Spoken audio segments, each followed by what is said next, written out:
Good morning, ladies and gentlemen. Here we are back on the 66 Mustang. God, I love these cars.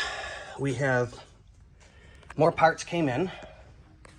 So we're going to do the gauge wiring harness.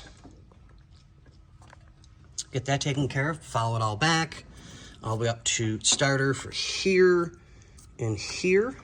Sorry about my camera work this morning, guys. So we'll get that all taken care of.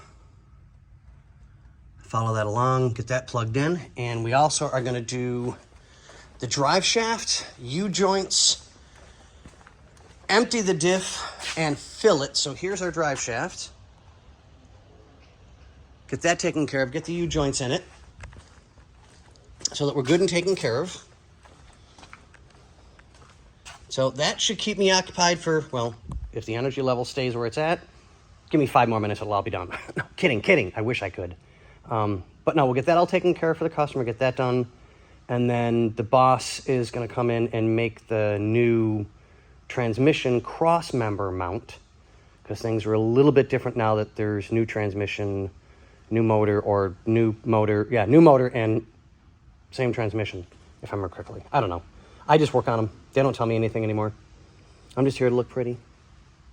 Yeah, right. Okay, so back to work, guys. We'll get this all taken care of. We got all of our jumpers. I like this particular company. There we go. Scott Drake. There we go. So we get our jumpers, get everything connected, ready to go. Yeah, you got to love it. These guys are so good. All right, well, I'm going to get back to work and get everything taken care of, and I'll keep you guys updated. We're still waiting on the beauty rings and the turn signal connectors so that I can get that finished. I don't know why they're not here yet, but they're not. Life goes on. Okay, thanks, guys. We'll get a hold of you. See ya.